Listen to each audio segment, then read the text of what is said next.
I stood in the doorway of my own home, keys still in hand, as the scent of rosemary chicken, my recipe, drifted through the air.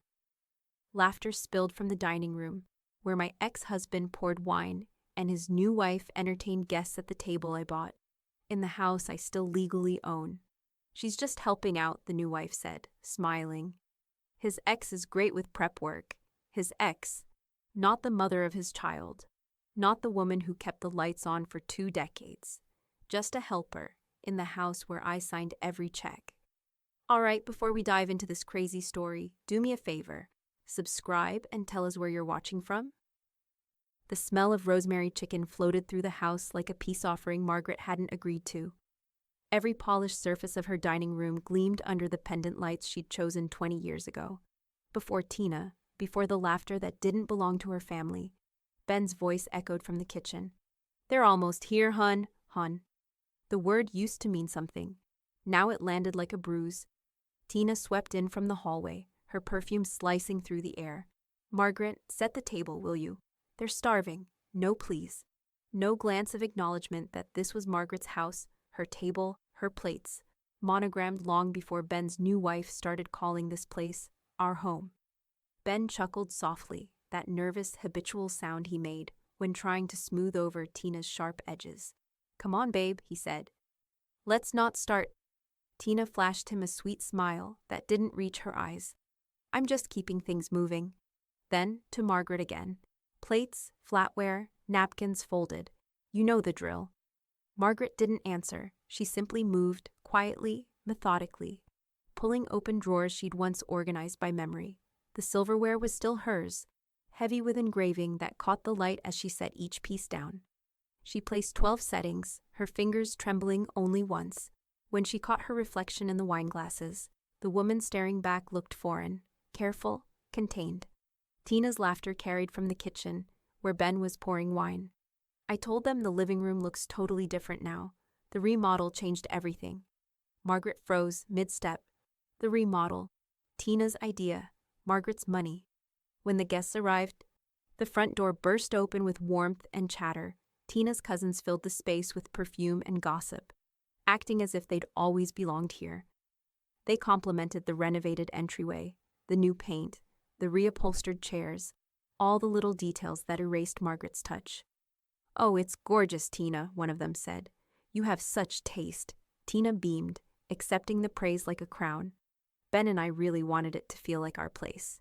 You know, fresh start, clean energy. Our place." Margaret kept her smile small and polite as she ladled soup into bowls. Her name was still on the deed. Her signature still paid the property tax. But that truth sat invisible in the air like smoke no one acknowledged breathing. Ben, sensing her silence, touched her arm lightly as he passed by. "You okay?" he murmured. She looked at him, really looked, and saw the man who once fought for her attention, who'd laughed in this very room as they'd planned Christmas dinners, birthdays, futures. But now his eyes darted away, avoiding hers, as if she were the ghost haunting his new life. Dinner unfolded like a play she hadn't auditioned for. Tina told stories about redecorating, about travel plans, about Ben's new chapter. Every sentence was a subtle rewrite of history, with Margaret edited out entirely. At one point, Tina lifted her wine glass and gestured toward the dining room. "I mean, can you believe how open it feels now? When we first moved in, it was so dated."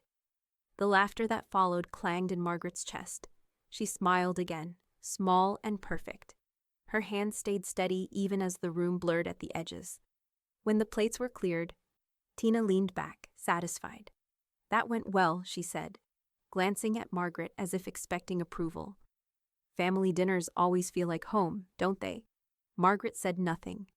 Later, after the guests were gone and the house fell into a heavy quiet, she found Elaine sitting on the porch with a cigarette.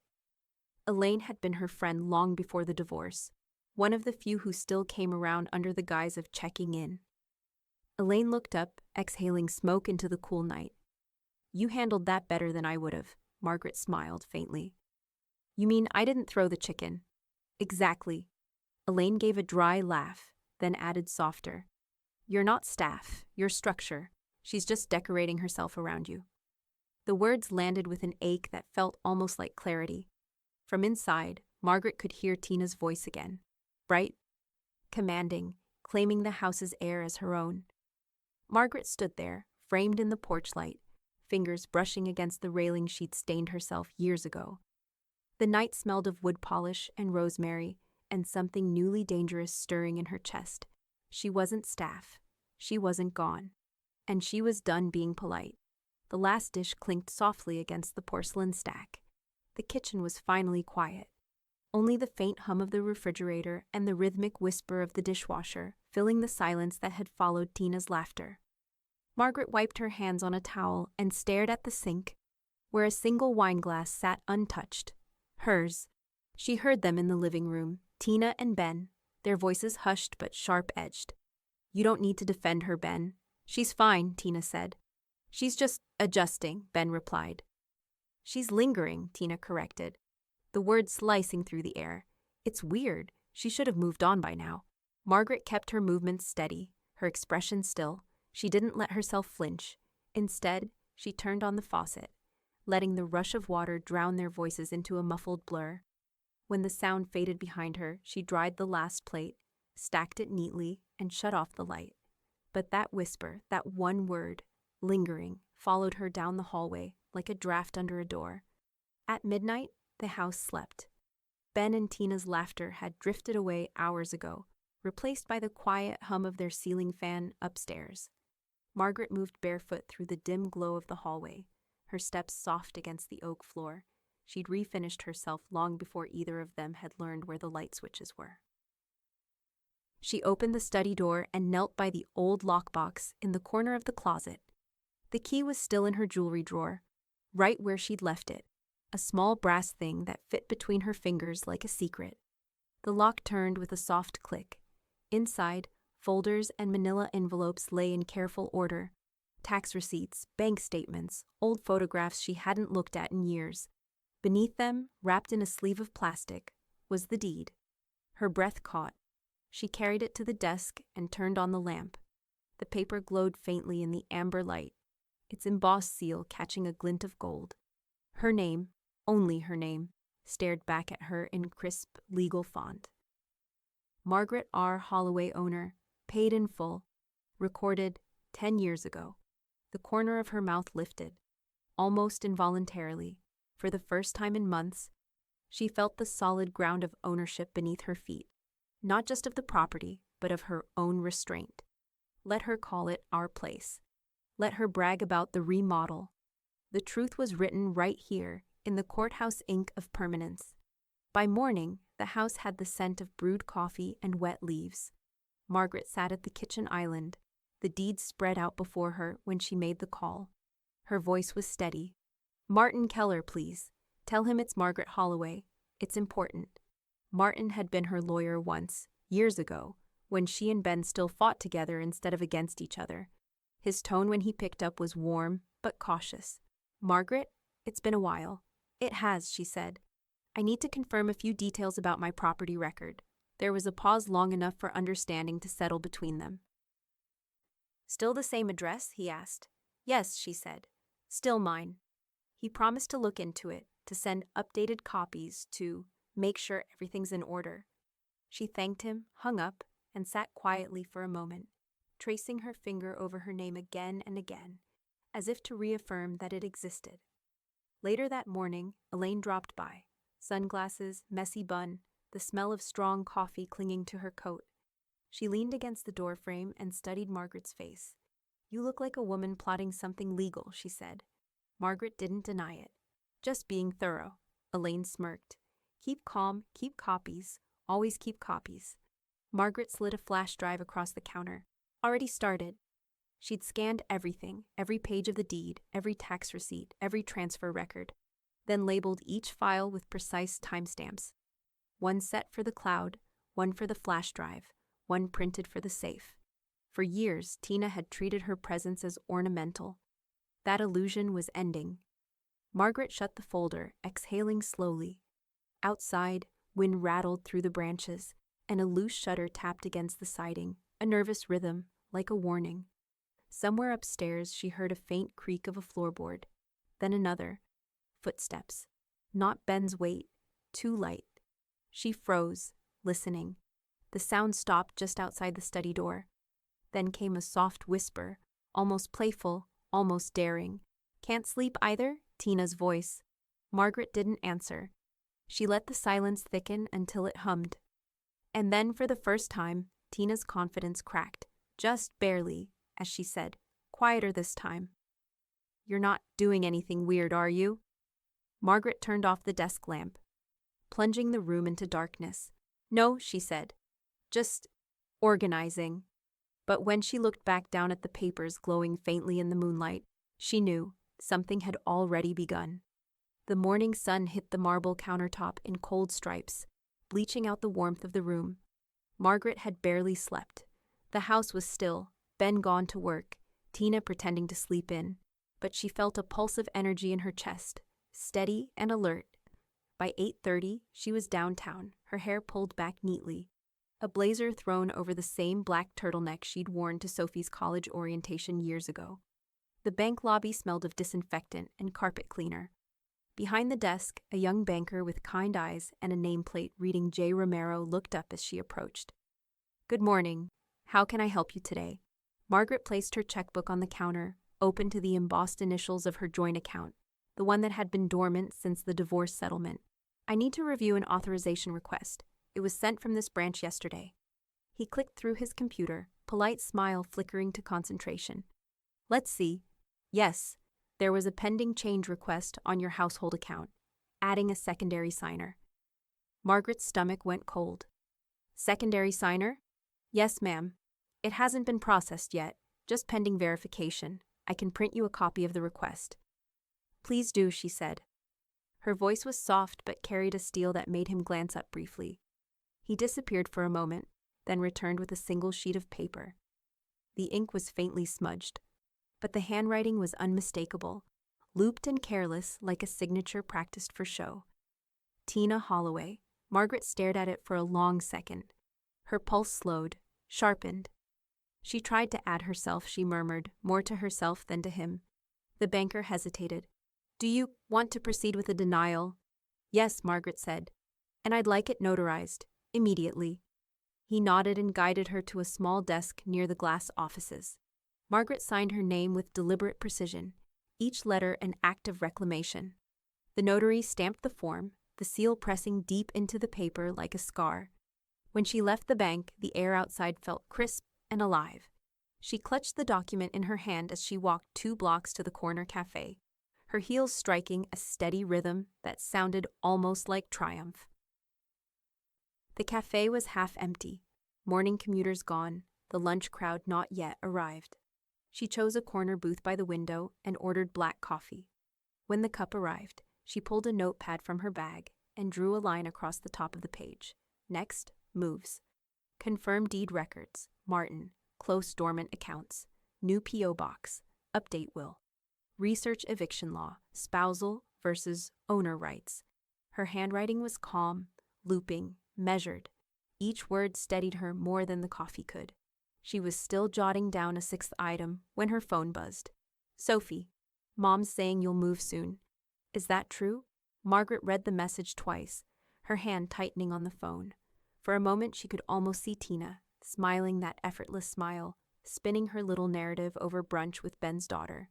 Margaret's daughter too, but these days, Tina spoke as if she had birthed the right to rewrite history. Margaret typed back, "Not unless the sheriff moves me." She watched the typing bubbles appear, vanish, then appear again. Sophie finally sent, "She said Dad's been looking at listings. Are you okay?" Margaret took a slow sip of coffee. She could see her reflection in the window, the calm face, the steady eyes. "I'm better than okay," she wrote back.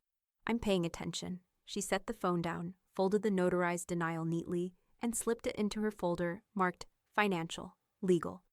Outside, a gust of wind blew a swirl of leaves across the sidewalk, scattering them in spirals. An hour later, as she returned to her car, Margaret noticed a black SUV parked across the street, engine idling. The driver wore sunglasses, head tilted toward his phone. Nothing overtly suspicious, just still, watching. Her pulse quickened. She adjusted her purse strap, unlocked her door, and got in, forcing her movements to stay casual. As she pulled out, the SUV didn't move. It only idled, one headlight flickering faintly. By the time she reached the next light, she couldn't shake the feeling that something had shifted. Like the first turn of a key in a lock she hadn't realized existed. Her phone buzzed again, a new message from an unknown number. "Mrs. Holloway, this is Martin Keller's office. Please call back. There's been a development with your property record." Margaret's fingers tightened on the steering wheel. The light turned green. She didn't move. The summons came as politely as a dinner invitation. Ben's text landed just after noon. "We should all talk tonight." "About the house." 7 p.m., okay? No punctuation after that last line. Just the blank space of a man too weary to defend his choices. By evening, the house smelled faintly of takeout and lavender candles. Tina's version of setting a tone. Margaret came downstairs in a soft gray sweater, her hair pinned back, a small notebook tucked under her arm. The living room had been rearranged since the night of the dinner, couch angled differently, curtains tied higher. Her old photos replaced with framed prints of coastal landscapes. It looked like a model home, something meant to be visited, not lived in. Sophie sat awkwardly on the edge of the love seat, her phone in her hand but her eyes darting toward her mother. "Hi, Mom," she said quietly. "Hi, sweetheart," Margaret replied, voice even. "This the big summit meeting?" Tina's laugh was light, performative. "Let's not make it sound like a war room. We just want clarity, for everyone's peace of mind." Ben stood by the mantel, hands in pockets, looking like a man trying to disappear inside his own home. On the coffee table sat a thick packet of papers, neatly clipped. Tina gestured toward it with the confidence of someone unveiling a plan she'd already decided was inevitable. "So," she began, smoothing her skirt as she sat, "Martin Keller finally reached out. He confirmed what we suspected, that there's a lot of overlap and ambiguity with the property arrangement. Ben and I just thought it'd be good to formalize everything." Margaret raised an eyebrow. "We spoke to Martin?" Tina nodded as if it were obvious.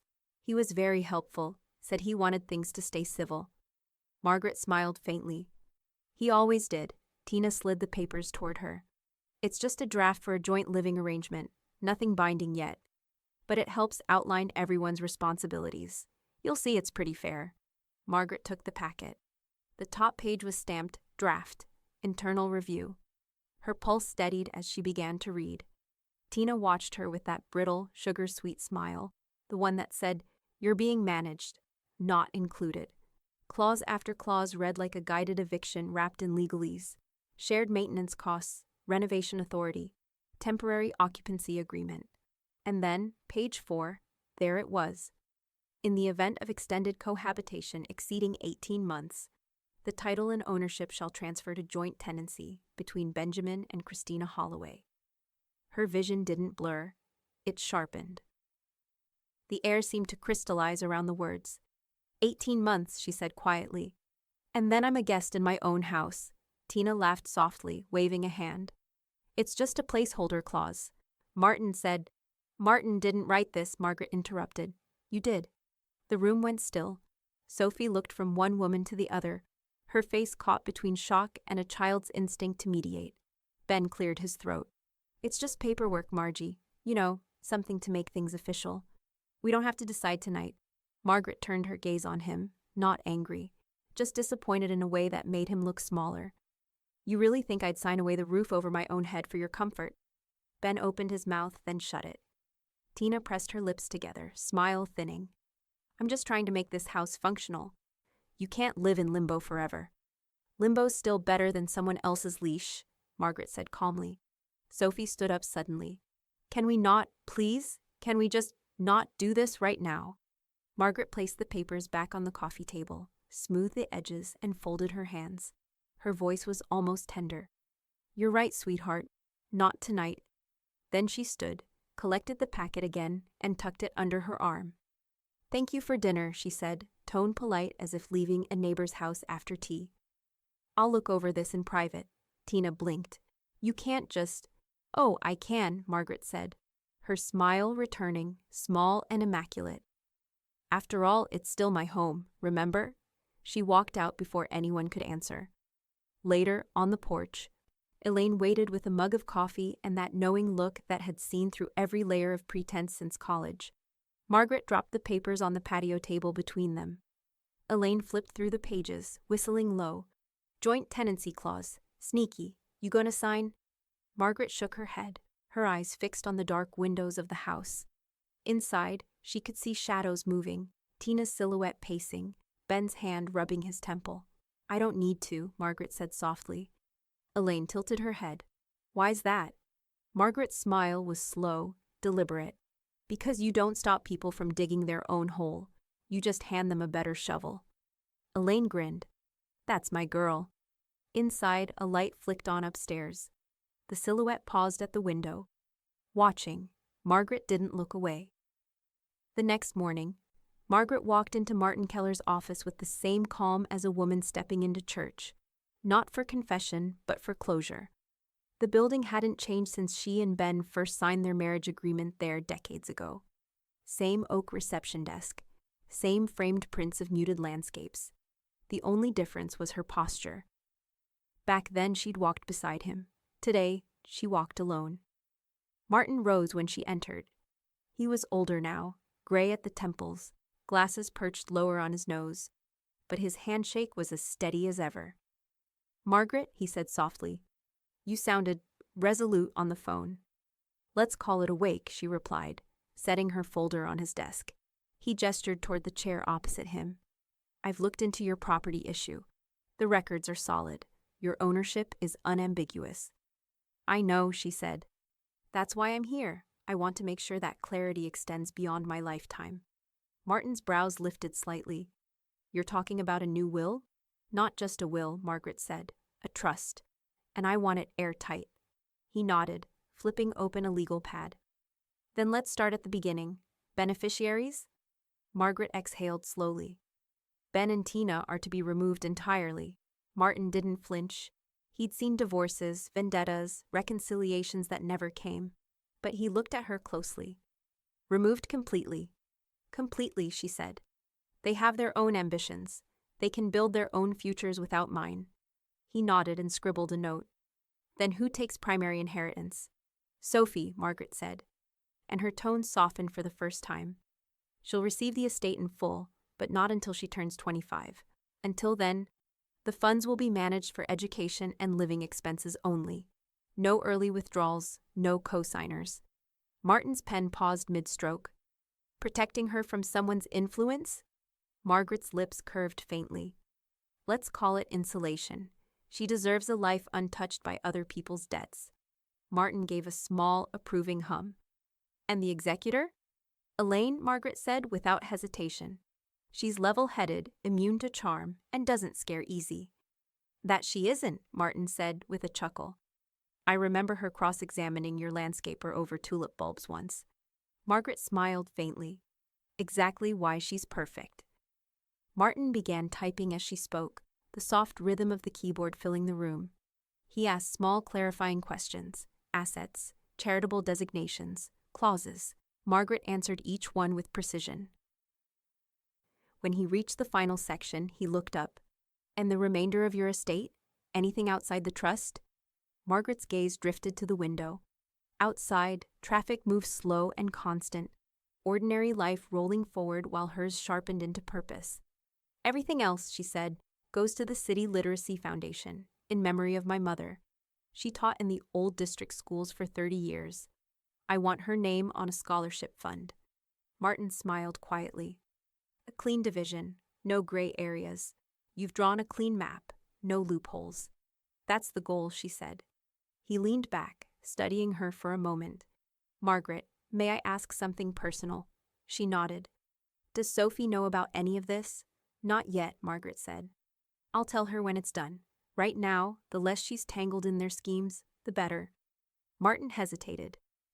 You realize this trust, effectively cuts Ben out of any recourse, financial or emotional. I'm aware, she said. Then, after a pause, he made his choice when he let someone else dictate mine. Silence settled between them, steady, purposeful, not heavy. Finally, Martin printed the draft documents and slid them across the desk. You can review these before the notary arrives. Once signed, the trust activates immediately. No one can alter it without your consent. Margaret picked up the pen, reading the top line of the first page. Her own name in clean type. Margaret R. Holloway. Last will and testament. It didn't feel like an ending. It felt like a blueprint. She signed page after page, each stroke deliberate and final. The notary sealed the documents. Martin gathered them carefully into a folder. When she stood to leave, he reached across the desk. "You've protected yourself well, Margaret." She gave him a small, wry smile. "That's the thing about people who underestimate you, Martin. They forget you were always the one keeping the books." He laughed softly. "And now? Now I keep score." Outside, the autumn wind tugged at her coat as she crossed the parking lot. She opened her car door, but before getting in, she paused, glancing across the street. The black SUV was there again, same license plate, same idle hum. Only this time, the driver's window rolled down. A man's voice, calm, rehearsed, called out, "Mrs. Holloway, you've been hard to reach." Margaret froze, one hand still on the door handle. He held up a slim envelope, beige with a red seal. "Delivery from the county records office. Urgent matter." Her pulse quickened.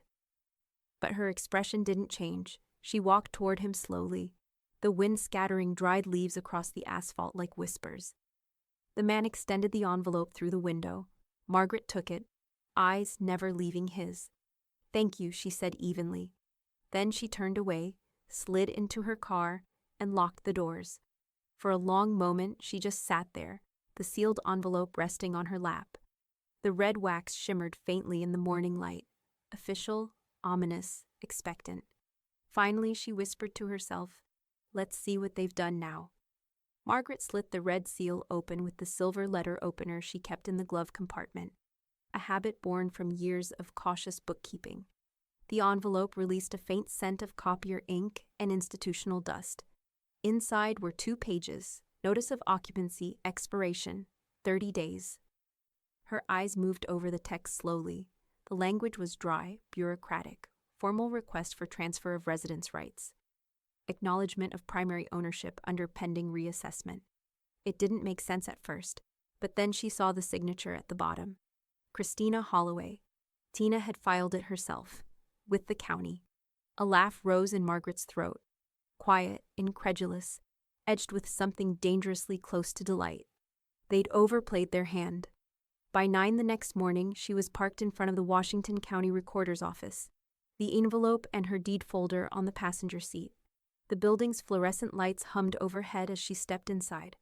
A handful of people waited in line, contractors, title clerks, a couple arguing softly over a zoning form.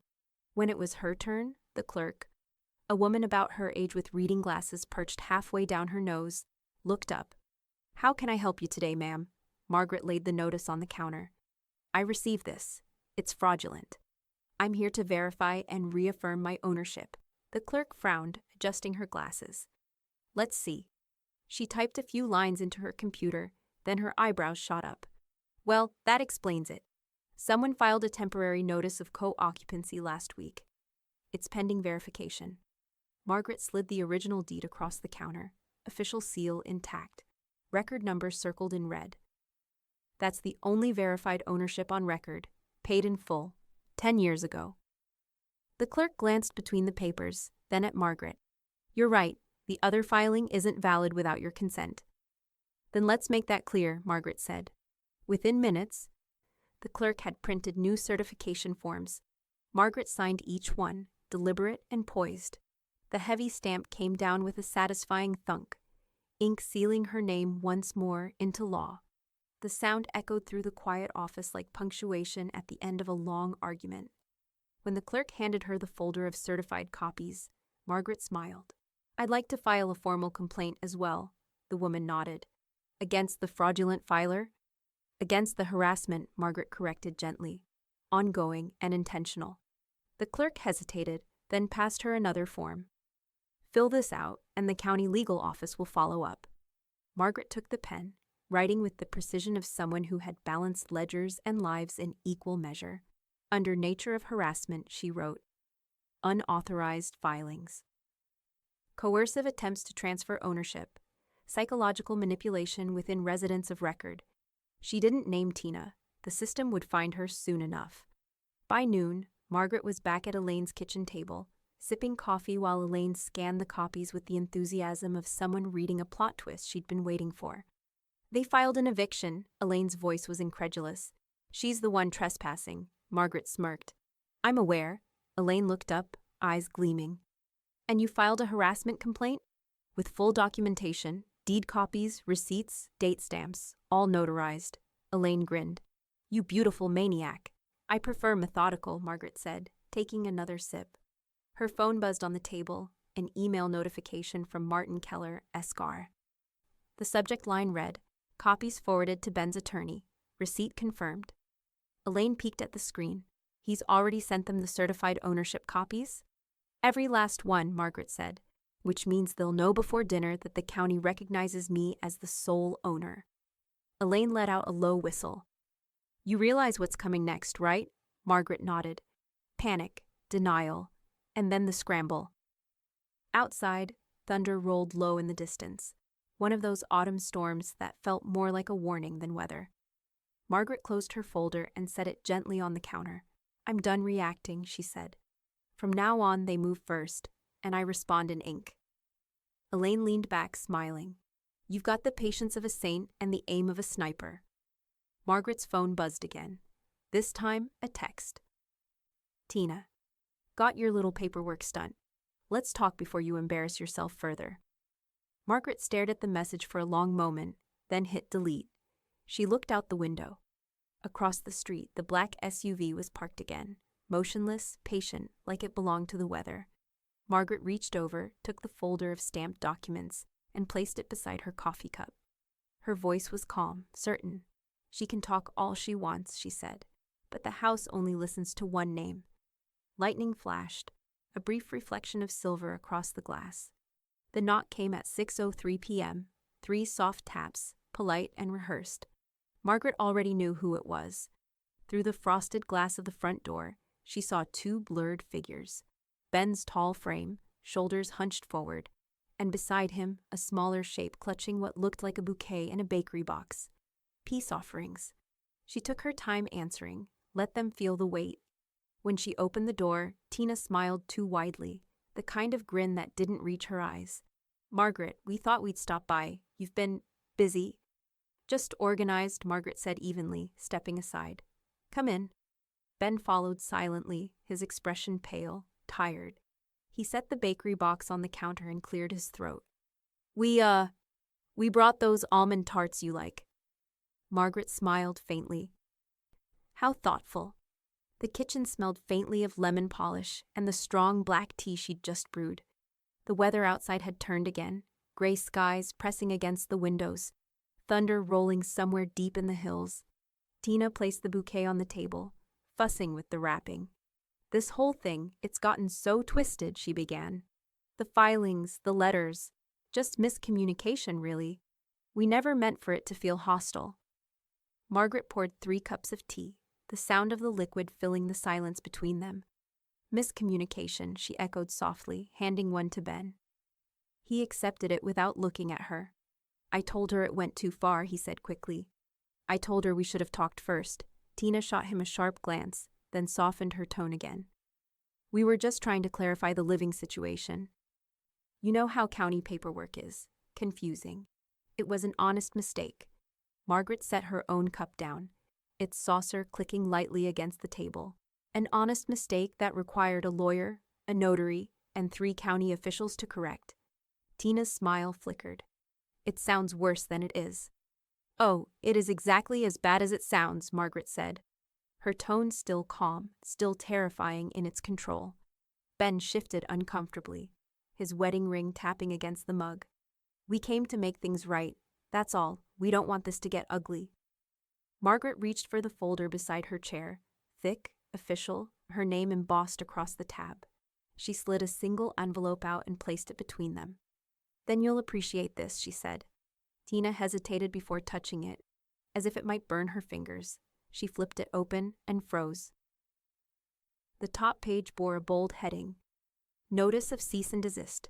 harassment, and fraudulent claims of ownership. Her voice went thin. "What is this?" "Documentation," Margaret said. "Filed this morning. Delivered to your attorney by now, I imagine. It outlines the penalties for any further contact regarding the property. Or me." Ben's face went ashen. "Margie, come on, this isn't necessary. We just—" She cut him off with a small raise of her hand. "You both made it necessary." Tina looked up, her charm faltering. "You're overreacting." "Am I?" Margaret's gaze didn't waver. "You filed a fraudulent occupancy notice. You attempted to alter a joint account. You drafted a fake property agreement. That's not misunderstanding, Tina. That's a pattern." For the first time, silence filled the room, not as peace, but as exposure.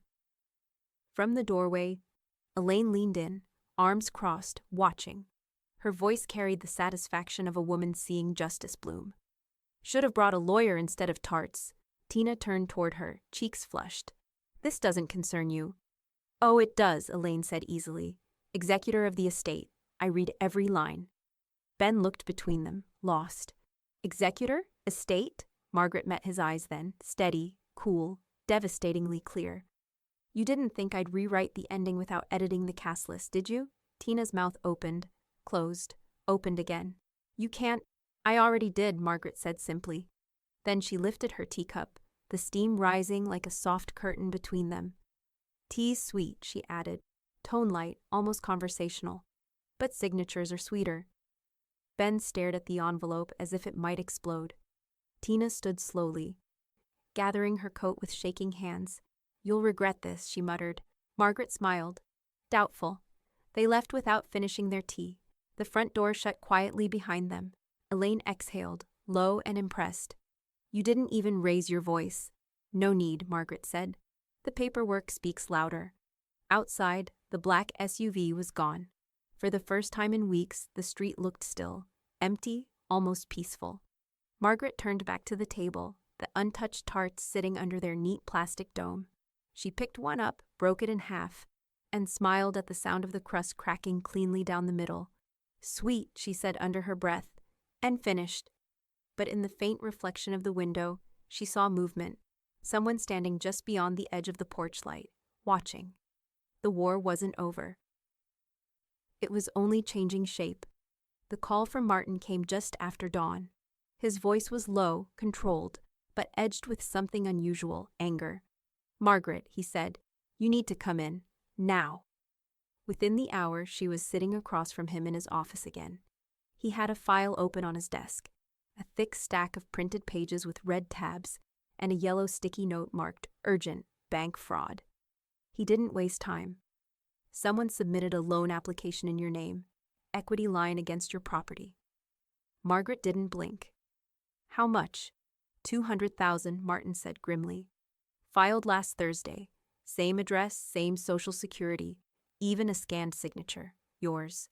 She leaned back, exhaling slowly. "Let me guess. Wells Pacific Credit?" He nodded. "They flagged it for verification when the signature didn't match your historical record. I contacted them this morning. They've frozen the request, but the digital trail is clean enough to open a criminal case." Margaret's voice stayed calm. "Identity theft." "More like financial impersonation," Martin corrected. "They used real records. Somebody inside had access. The bank's already preparing a security audit." Margaret reached into her leather folder and slid a USB drive across the desk. "They won't have to look far. That contains the internal branch footage from the same day. I requested it after I saw unusual withdrawals tied to my closed account." Martin paused, brows lifting. "How did you get this?" "Public access request," she said evenly. "The cameras above the lobby desk run on the same timestamp system as the ATM feeds. They can't legally deny footage to a verified account holder." He smiled faintly, admiration creeping into his professional composure. "You really do think of everything." Margaret didn't smile back. "I've had practice." By afternoon, 2 uniformed officers were seated across from her at her dining table, the same table Tina had once declared too dated. Elaine stood in the corner, arms folded, her presence as steady as the ticking of the old wall clock. Detective Harlan, the senior of the two, flipped through the folder Margaret had prepared. Documents organized by date, highlighted in yellow and blue. "You're remarkably thorough, Mrs. Holloway," he said. "We've seen accountants less meticulous than this." Margaret gave a polite nod. "When people try to erase you, detective, it pays to keep receipts." He chuckled under his breath. "Fair point. According to the bank, someone accessed your online portal using an IP address linked to your home network." Elaine's eyebrows shot up. "Their home network? You mean Mr. or Mrs. Holloway's router," Harlan clarified, glancing toward Margaret. "Which one of them still lives here?" Margaret's smile was thin. "Both. For now." The younger officer leaned forward. "You said you had footage?" Margaret passed him the printed stills, time-stamped screenshots from the security feed. Each showed a woman at a terminal in the corner of the bank lobby, filling out a form while speaking to a teller. The camera caught her profile clear as day. Tina, hair tied back, pen poised. But what made Harlan's jaw tighten was the second frame. Ben standing beside her, phone in hand, scanning something on the counter. "Email authorization," Margaret said softly. He sent the confirmation code directly from his account. That's how they got past the secondary verification. Elaine let out a low whistle. "Damn," Harlan tapped the printout, nodding slowly. "Well, that makes things simpler." Margaret folded her hands, expression serene. "Simpler is good." He slid the photos back into the folder. "We'll be opening a formal identity theft investigation. You'll get a case number by the end of the day." "Will I need to press charges?" she asked. Harlan's smile was faint, professional. "Not unless they want to press their luck." That evening, as rain streaked down the windows, Margaret sat by the fire, the official case report open on her tablet. Each detail confirmed her suspicions: the loan documents, the forged signature, the IP match to Ben's account. Across the room, Elaine read over her shoulder, her face a mix of pride and disbelief. "They really thought they could pull that off." Margaret closed the tablet. "They thought I wouldn't see it." Elaine chuckled darkly. "You've got to admit, it's almost impressive. Criminally stupid, but impressive." "Desperation always looks like creativity at first," Margaret said. Just then, her phone buzzed. Another message from an unknown number. This one wasn't smug or threatening. It was a single line, typed hastily. "You have no idea what you've started. No name, no signature." But she didn't need one. Margaret stared at the message for a long moment, then locked the screen and set the phone face down. The fire popped, sparks leaping like punctuation in the silence. Finally, she spoke, almost to herself. "Oh, I know exactly what I've started." And outside, the reflection of headlights swept briefly across the wet street, then stopped, lingering in the dark. The courthouse smelled faintly of rain and paper, a mix of damp air and bureaucracy. Margaret sat at the defense table, hands folded neatly, posture straight, expression unshakably calm. She wore charcoal gray, the same color as the sky outside, and her wedding band, long since irrelevant, glinted like a reminder of how long she'd waited to reclaim her silence. Ben sat across the aisle, jaw tight, eyes hollow. Tina, beside him, looked smaller than Margaret had ever seen her. Her signature confidence had curdled into restlessness. Every few seconds, she smoothed her skirt or adjusted a bracelet that clinked too loudly in the quiet room. The bailiff's voice broke the stillness. "All rise." The Honorable Judge Pearson presiding. Everyone stood. The judge entered, a woman in her late 50s with sharp eyes and a voice that made the room shrink half a size. "Let's proceed," Judge Pearson said, settling into her seat. "This is case number 2025-4193. Holloway versus Holloway, property and identity fraud hearings. I understand there are competing claims of ownership and misuse of financial accounts." "Yes, Your Honor," Martin said, rising smoothly. His tone was calm, but carried the precision of a man who'd been preparing for this day his entire career. "The defense will show a clear pattern of fraudulent intent, coordinated by the plaintiffs, against my client, Mrs. Margaret R. Holloway." He opened his folder with care, pulling out the certified copies one by one. "Here are the original property deeds, verified and recertified by the county recorder's office on October 3rd. Additionally, these are notarized bank records confirming my client's exclusive ownership and a corresponding investigation into fraudulent loan activity filed under her name." The judge scanned the stack of documents, nodding slowly. Continue. Martin pressed a button on the projector. The courtroom screen flickered to life with the time-stamped security footage, the same clips Margaret had obtained. The image froze on Tina at the bank counter, pen in hand, Ben standing beside her. Whispers rippled through the courtroom. "Your Honor," Martin said, "these recordings were verified by the bank's security office and cross-referenced with login data from Mr. Holloway's personal email account, used to approve the transaction. The evidence leaves little ambiguity." Ben's attorney shifted uncomfortably. "My clients maintain they were advised by a bank representative that—" "Please," the judge interrupted, "don't insult my intelligence. Proceed." Tina's knuckles whitened. "This is being twisted," she hissed under her breath, loud enough that half the courtroom heard. "It wasn't." Judge Pearson looked up sharply. "Mrs. Holloway, you'll have your chance to speak. Sit down." Tina sank back into her seat. Martin adjusted his glasses, then glanced toward the gallery. "The defense calls Sophie Holloway." Sophie rose from her seat, shoulders squared, eyes bright with determination.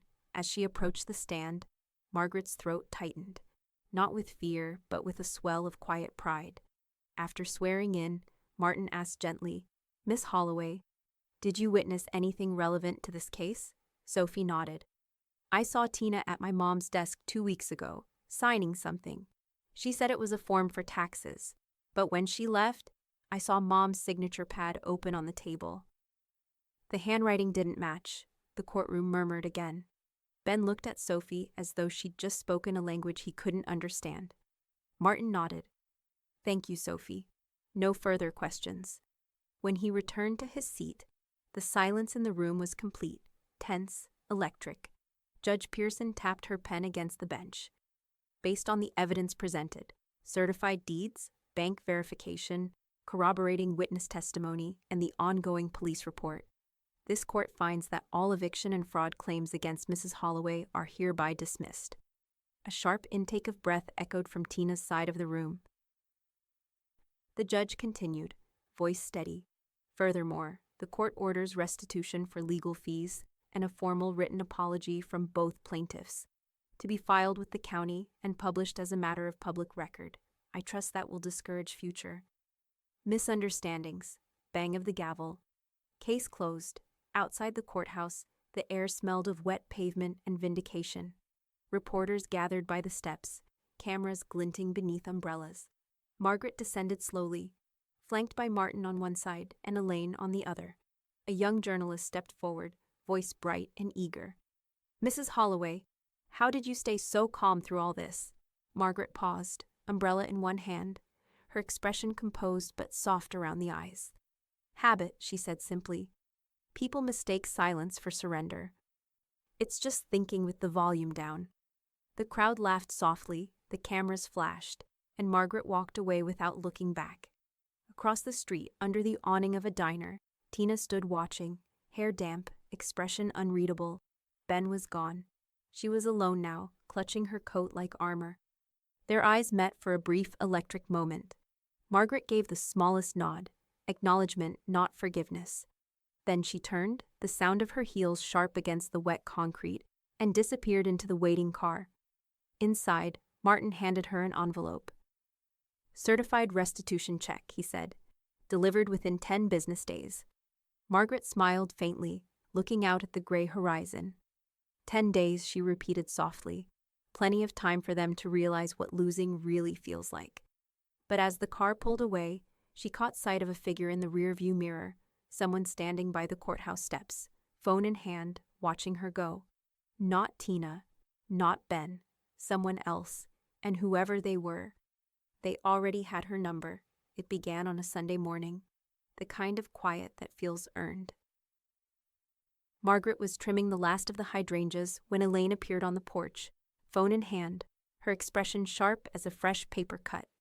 "You might want to see this," Elaine said. Margaret wiped her gloves on a towel and took the phone. The post filled the screen, a wall of text under the name Christina Holloway, public for the entire town to read. Some people think they can rewrite history with lawyers and lies. Imagine kicking out your ex-husband and his wife after they helped you recover. Imagine stealing from your own daughter's future.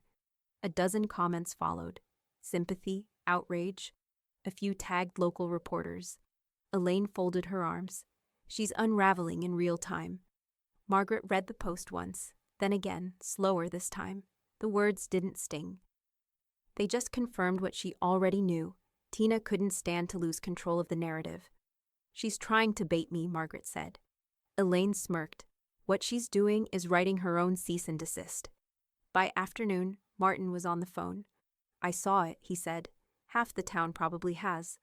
I'll have a defamation notice drafted within the hour. Margaret sat at her kitchen desk, the same place Tina once forged her name, and watched the cursor blink on her laptop screen. Don't bother rushing, she said. Let it marinate. The longer it's up, the worse it looks when it comes down. Martin chuckled softly. You really don't need me to teach you strategy, do you? I just like things filed properly, Margaret replied. He sent over the draft 2 hours later, 5 pages of elegant legal phrasing that turned Tina's online tantrum into actionable liability. Margaret read it twice, approved it without edits, and poured herself a glass of wine. By evening, the post was gone, not hidden, removed. Platform compliance confirmed deletion and notified the account holder of pending legal review. Elaine texted a single line, 48 hours. She folded faster than a paper napkin. Margaret smiled. Outside, the neighborhood was quiet except for the sound of sprinklers and distant cicadas. She could feel the shift, words spreading, sympathy bending in her direction. By Tuesday, 3 neighbors had left handwritten notes in her mailbox. One read, "We know the truth." Another had a fresh-baked pie attached. The third, in neat blue ink, simply said, "Good for you." It was the kind of small-town justice money couldn't buy. Elaine stopped by that afternoon with a grin and 2 cups of coffee. You fed them dinner, she said, nodding toward the pile of thank you notes. Now they're chewing paperwork. Delicious symmetry. Margaret laughed softly. They always preferred fiction. I just gave them better facts. She set her cup down and opened a new folder on her desk. The documents were fresh from Martin's office, the finalized home trust. Sophie's name stood at the top, primary beneficiary, age of access 25. Every clause airtight, every contingency covered. Margaret reviewed each page with a quiet satisfaction, initialing the bottom right corner of every signature line. When she finished, she closed the folder and pressed her palm flat against the cover. The house felt different now, like it could finally exhale. Elaine watched her. You really did it, she said. No one can touch you now. Margaret nodded. Not me, not her, not this house. She gathered the signed pages, slid them into a manila envelope, and sealed it. On the front, she wrote in neat black ink, "Trust record, property of Sophie Holloway." Then she placed it beside the notary's stamp and whispered, "Let them watch what legacy actually looks like." At the courthouse the next morning, the clerk greeted her with a familiar smile. "Back again, Mrs. Holloway?" Margaret handed over the envelope. "Last time, I hope." The clerk stamped each page, the echo of the press ringing through the quiet office. Margaret collected the certified copies, thanked her, and turned to leave. But as she pushed open the heavy glass door, a man in a dark coat stepped into her path, phone raised, camera already recording. "Mrs. Holloway," he said, "can I get a comment about the posts being taken down? Sources say you had them pulled illegally." Margaret's grip on the folder tightened. "Then your sources are as sloppy as their signatures." He smiled faintly, lowering the phone. "You're trending again, you know. Some stories don't end just because the ink dries." Margaret tilted her head. "No," she said. "But they do end when the paper runs out." She brushed past him, heels striking cleanly against the marble floor. Outside, a new storm was brewing, wind sharp, sky low and restless. She looked up, unflinching. "Let it rain," she murmured. "I've got everything in writing." The knock came mid-morning, a single decisive rap, not the timid tapping of a solicitor. Margaret glanced through the side window and saw him. The same reporter from the courthouse, but dressed more carefully this time. No coat, no ambush. Just a notebook, a recorder, and a look of mild respect. She opened the door. "Mr. Dre?" He smiled faintly. "You remembered. May I come in? Just 20 minutes, I promise." Margaret hesitated for a beat, then stepped aside. "You've chosen a quieter battlefield this time." "I figured it was only fair," he said, eyes sweeping over the room. The kitchen was spotless, sunlight catching on the polished counters, a vase of white tulips centered perfectly on the table, everything in its place. He set his recorder down gently. "I'm writing a follow-up, not about the scandal," he added quickly, "but about the system. How someone can lose everything if they don't know how to fight back." Margaret gestured for him to sit. "Then I suppose you've come to the right filing cabinet." He chuckled. "That's what your lawyer said, actually. Martin Keller, he called you the quietest hurricane he's ever met." Margaret poured coffee for both of them, her movements deliberate. "Martin exaggerates. I don't destroy things. I just tidy them." He pressed the red button on the recorder. The soft click sounded almost reverent. "Can we start from the beginning?" Margaret nodded. "I kept records of everything. The house, the accounts, even the taxes they thought I didn't understand. When the lies started, I didn't argue, I documented. There's no satisfaction in shouting, but there's power in a paper trail." She spoke plainly. No embellishment, no venom. She didn't need it. The truth had its own weight. As she recounted the months of deceit, the false filings, the loan, the courtroom, her tone never rose. She could have been reading minutes from a board meeting. "Did it ever feel personal?" he asked carefully. "It was personal," she said, folding her hands on the table.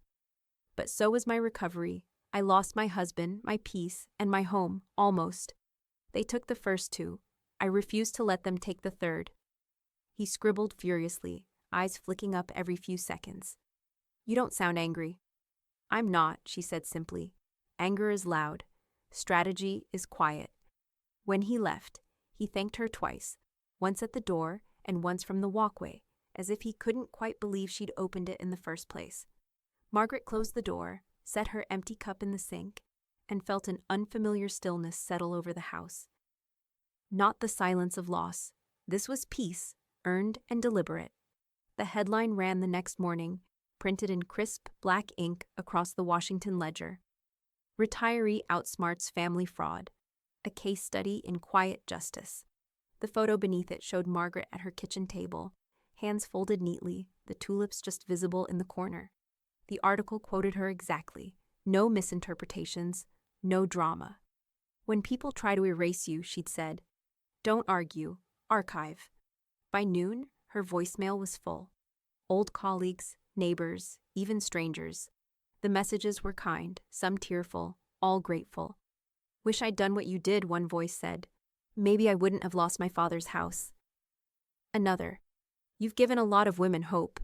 And one from Martin. "You've started a movement, Margaret. Not a lawsuit, a playbook."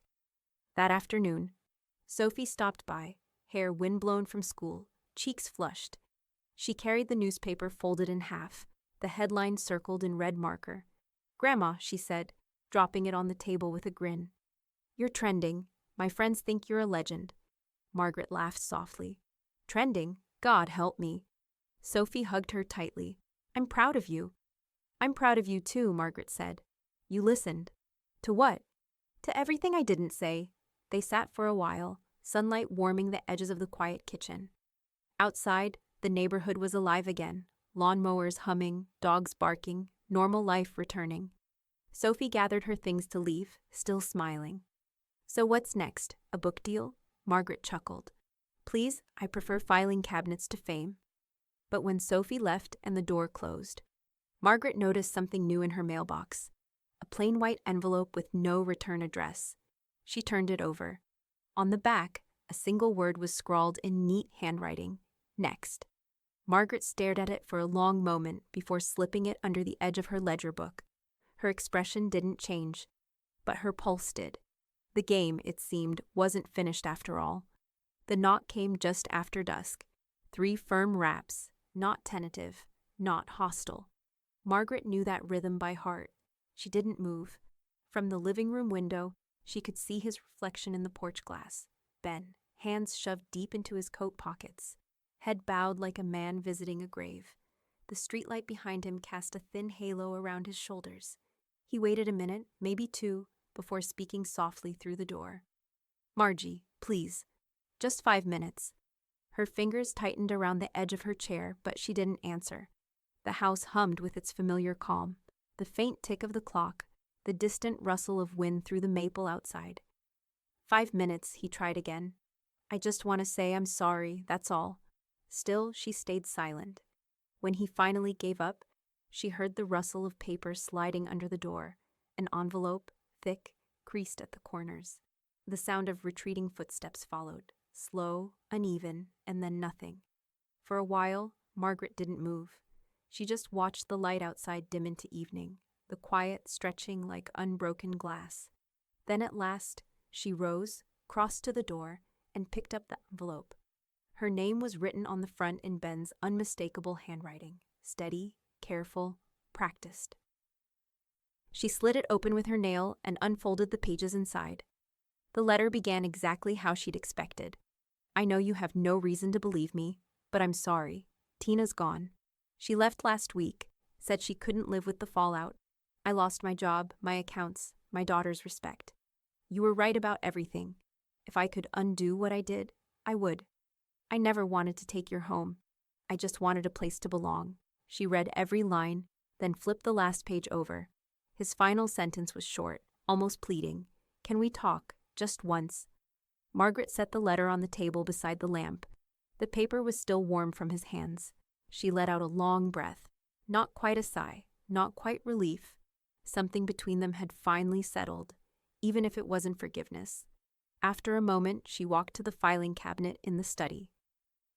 The drawers were neatly labeled: legal, property, financial, closed accounts. She pulled the last one open, slid Ben's letter inside, and shut it with a quiet click.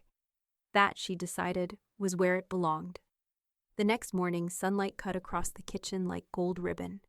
Margaret dialed Martin's office and waded through the usual polite greeting. Margaret, he said when he came on the line, I was about to call you. Everything's officially finalized.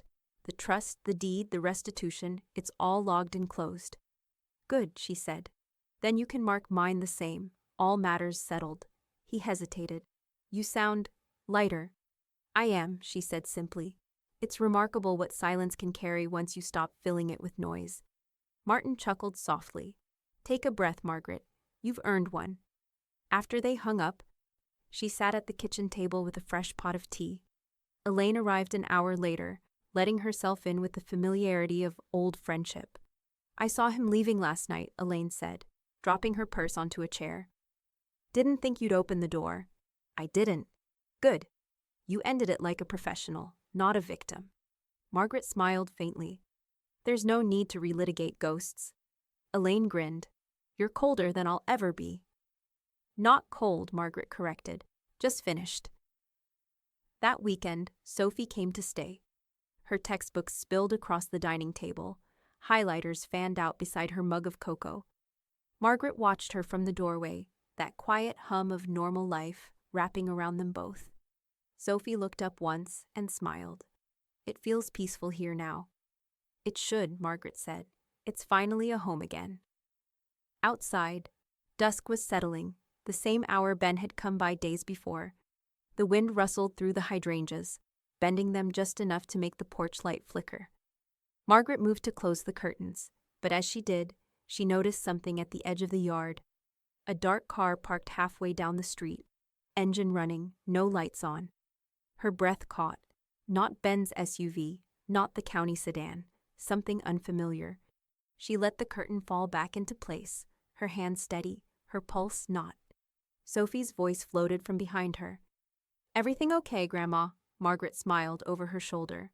Of course, she said, just keeping records. But her eyes drifted once more toward the window, toward the shape waiting in the shadows, watching. The game, it seemed, had found its next move. The town hall smelled faintly of coffee, old carpet, and the particular nervous energy of community events where people actually care. Folding chairs filled every inch of the auditorium, a crowd larger than anyone had expected. The front row glimmered with notepads, tablets, and a few curious faces Margaret recognized.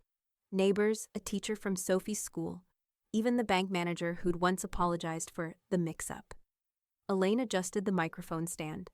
All right, folks, settle down. Tonight's speaker probably doesn't need an introduction, but she's going to give you one anyway. She winked over her shoulder at Margaret. Please welcome the woman who reminded this town that paper cuts can bleed power, Mrs. Margaret Holloway. Applause rose, steady at first, then swelling as people stood. Margaret stepped to the lectern, composed as ever, wearing a navy suit that fit like confidence itself. "Good evening," she began, her voice clear but unhurried. "I'm not here to talk about my case. You've all read enough about that." A soft ripple of laughter moved through the audience.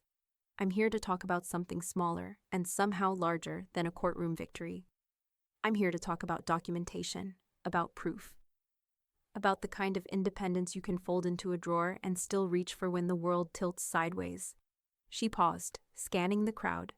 Sophie sat near the front, phone ready, her eyes bright with something between pride and awe. Elaine stood off to the side, arms crossed, smiling like a stage mother who'd bet on the right horse.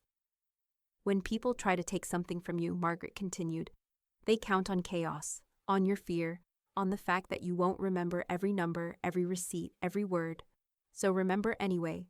Write it down, keep copies. The world belongs to those who keep records of it." Applause again, this time spontaneous, fierce. Margaret smiled faintly. "I learned that lesson the hard way, but once you've seen your own name nearly erased, you start tracing it everywhere, just to remind yourself it still exists." A woman in the third row wiped her eyes. A man in a county maintenance jacket nodded, his expression solemn. Martin rose from his chair near the aisle and spoke just loud enough for the crowd to hear. "If I may interrupt, Mrs. Holloway, on behalf of the Legal Association and this entire town, thank you. Your case has already set a precedent. Property, trust, cyber fraud. It's being cited statewide." The applause swelled again. Someone whistled, someone else shouted, "That's our Margaret." She inclined her head slightly. "Thank you, Martin, but I didn't do it for the law. I did it because silence is not the same as surrender, and paper never forgets." Elaine leaned in close from the side of the stage and whispered, "See? Best audience ever." Margaret smiled without looking at her. "That's because they've all lost something too." Her speech wound down with grace. "Independence isn't about living alone," she said. "It's about standing upright, even when someone else tries to pull the floor from under you. So keep your papers, keep your proof, and keep your peace." When she finished, the standing ovation lasted nearly a full minute. The sound filled the hall like rain on a roof, steady, cleansing, unstoppable. Sophie caught it all on her phone, zooming in just as her grandmother stepped back from the lectern.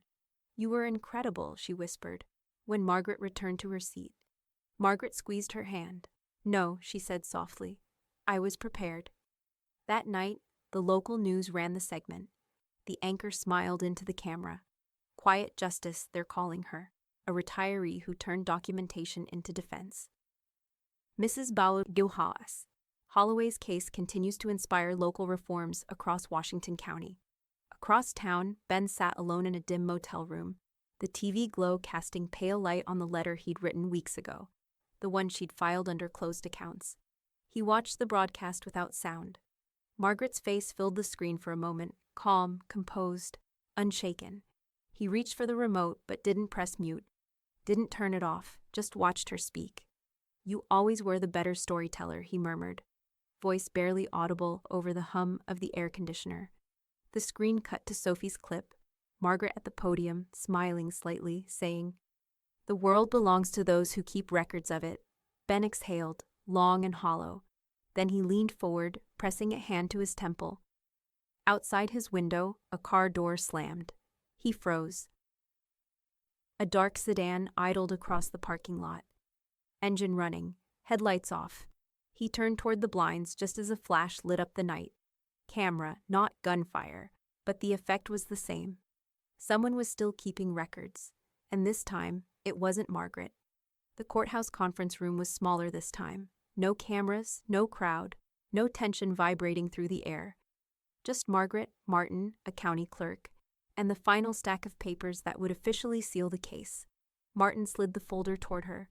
"This is it," he said. "Restitution confirmed. Accounts corrected. Case closed and sealed by order of the court." Margaret studied the top page, her name crisp and centered in legal black ink. The sum beneath it was exact, not a penny short, every line meticulously itemized. It wasn't about the money, it never had been.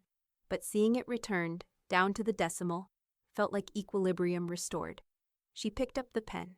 You know, she said quietly, I used to think closure meant forgiveness. Martin smiled faintly.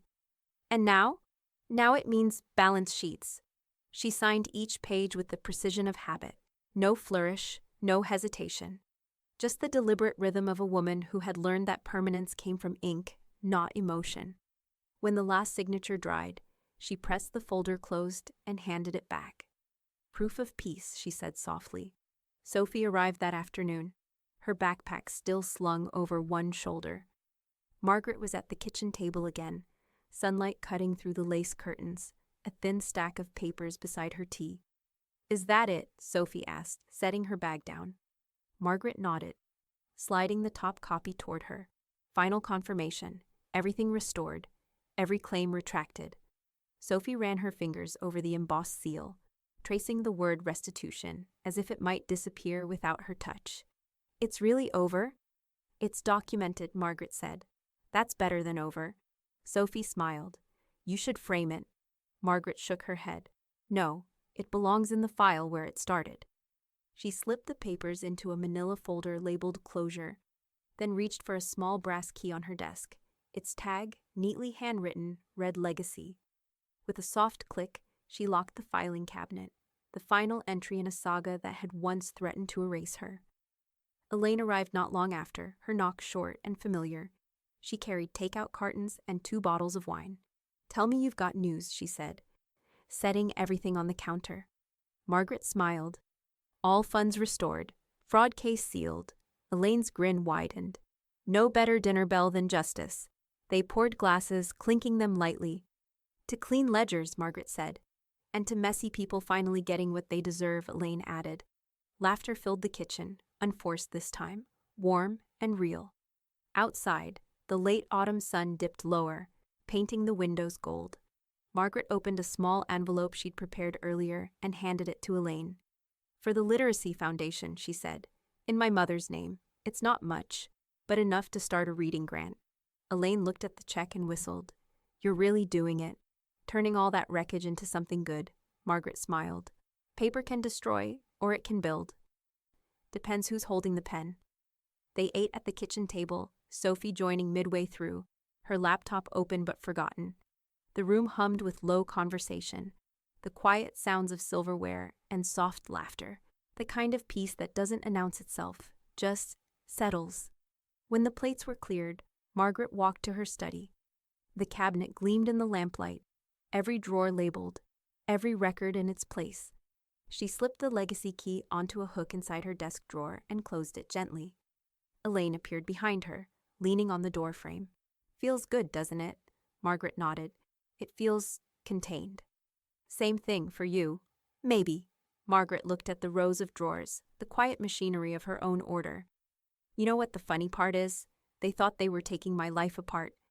All they did was make me organize it. Elaine laughed softly. That's one hell of an epitaph. Margaret smiled. I'm not done writing it yet.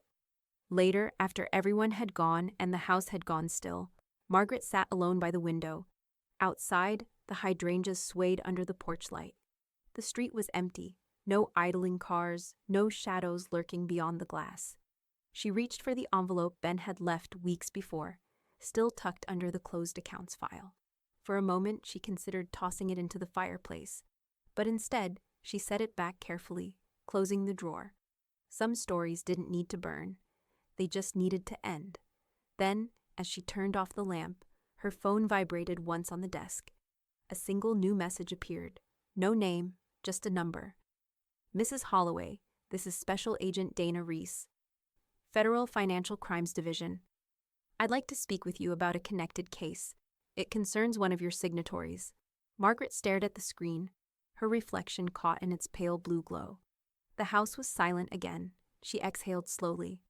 So, she murmured, the paper trail continues. A year to the day since she'd signed the restitution papers, Margaret set the table herself. No caterer, no fanfare, just polished silver, white linen, and the faint citrus scent of the cleaner she'd used every Saturday for 20 years. The evening light slid across the dining room in golden bands, touching the framed article that hung on the wall beside the hutch, Retirees' Revenge in Receipts. Beneath the headline was a picture of her in the courthouse corridor, head tilted slightly, half smiling as if she knew a secret. Elaine arrived first, carrying a bouquet of tulips the same color as the wine she'd brought. "They're not as dramatic as roses," she said, handing them over, "but they don't apologize either." "They're perfect," Margaret said. "They know when to bloom and when to be quiet." Sophie came soon after, her hair a little longer, her eyes a little older. She hugged Margaret so tightly the silver bangles on her wrist jingled. "Smells amazing," she said. "Family recipes don't retire," Margaret answered. By the time they sat down, the house hummed with warmth. The roast chicken glistened under soft light, potatoes crisped at the edges, lemon zest curling in thin spirals on the plates. The sound of laughter wove easily through the clink of glassware. It was the kind of dinner Margaret used to imagine when she still believed peace had to be earned through suffering. Now she knew better. It could be arranged, like seating or silverware. Elaine raised her glass. "To paperwork that talks louder than insults," she said. Sophie grinned. "You stole my line." Margaret lifted her own glass, the stem cool between her fingers. "Service is fine, when you choose it." They laughed, and for a moment the whole house seemed to breathe. After dinner, they lingered over coffee and stories that no longer hurt to tell. Sophie replayed a short video from her phone, Margaret's town hall speech from months earlier. "You know this has like 80,000 views now?" Margaret shook her head. "The world finally learned to love footnotes," Elaine smiled. "You made proof glamorous, no small feat." On the mantel behind them sat the brass key labeled Legacy. Sophie noticed it, then glanced back at her grandmother. "You still lock everything up." "Habit," Margaret said. "Peace deserves a safe place to live." They cleaned up together afterward, plates stacked neatly, leftovers packed into containers. The kitchen was quiet again, except for the faint click of the cooling oven. Sophie leaned against the counter, studying the framed article. "Do you ever miss them?" Margaret paused, drying her hands. "I miss the idea of them," she said, "not the noise." Elaine slipped an arm through hers. "You built something better in the silence." Margaret nodded, setting the last glass on the shelf. "Sometimes silence is the only sound truth makes." Later, when the dishes were done and the lights dimmed, Margaret poured 3 small glasses of dessert wine. They sat at the table again, the remnants of dinner spread like evidence of joy. Crumbs, candle wax, a cooling pot of coffee. Sophie raised her glass. "To Grandma," she said. "To receipts, to records, and to remembering exactly who you are." Elaine added, "And to revenge best served, notarized." Laughter rolled through the room again, soft and complete. Margaret felt the corners of her mouth curve. "To order," she said quietly, "and to never mistaking kindness for weakness." The glasses clinked, crystal against crystal. Outside, the wind stirred the hydrangeas, just as it had that first night of chaos. But this time the sound was gentle, like the house was finally resting. When Sophie left for the night, she paused at the door. "Grandma." "Yes, sweetheart. I read your article again last week. You sounded like someone who'd already won long before she started." Margaret smiled. "I had the paperwork to prove it." Sophie laughed, kissed her cheek, and disappeared into the cool night. Elaine lingered only long enough to gather her coat. "You realize this might be the first dinner where nobody fought." Margaret's gaze drifted to the framed article, the gleam of the silverware, the tidy perfection of the table now empty. "It took the right guest list," she said. Elaine grinned. "Same time next year?" "Of course. I'll have new files by then." After Elaine left, Margaret turned off the lights one by one. The last glow came from the dining room, spilling softly over the spotless table. She stood there for a long moment, her reflection mingling with the faint shimmer of glass and silver. And then, with a small, knowing smile, she whispered to herself, half toast, half confession. "My daughter-in-law treated me like a maid, and my son stayed silent.